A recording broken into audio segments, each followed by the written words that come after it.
প্রতিবন্ধকতাকে পেছনে ফেলে বোবার মালাই ও দুধ চায়ের স্বাদ এখন সবার মুখে মুখে। স্বাদে তো অতুলনীয় ভাই। আমি প্রায় 10 কিলো দূরে থেকে ভ্যান ভাড়া করে তারপরে এখানে চা খেতে আসছি। সিরাজগঞ্জের শাহজাদপুর হাটপাঁচিল বাজারে বিকেল গড়ালে ভিড় করতে থাকে বোবার চায়ের দোকানে। প্রতিদিন এখানে গড়ে 2 থেকে 2.5 মণ দুধের চা বিক্রি হয়। শুধু দুধ চা নয়, মালাই চায়ের জন্য রয়েছে বিশেষ খ্যাতি।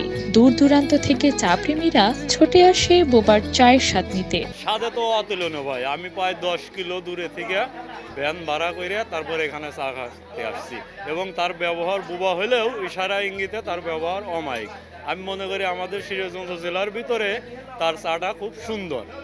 এখানে বর্তমানে পুরা বাজারটার মধ্যে ওই এর চাটা ভালো, খালি ইশারা দিলে উনি চা বানায়, কে কিরকম চা খায়। চা বিক্রেতা কথা বলতে না পারায় চা প্রেমীরা তাকে দিয়েছে বোবার চা নাম। আর এই নামেই এই মালাই চা এখন বেশ জনপ্রিয়।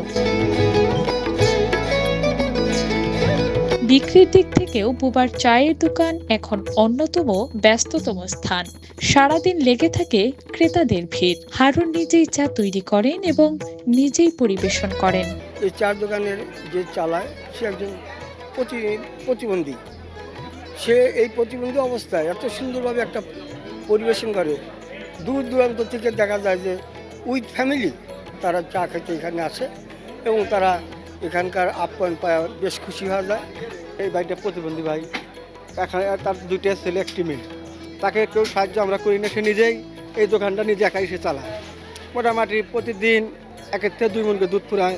হারুন এখন শুধু একজন চা বিক্রেতা নন, স্থানীয়দের কাছে অনুপ্রেরণার উৎস, যিনি প্রতিবন্ধকতাকে জয় করে সফল ও সম্মানিত একজন মানুষ হিসেবে নিজেকে প্রতিষ্ঠিত করেছেন।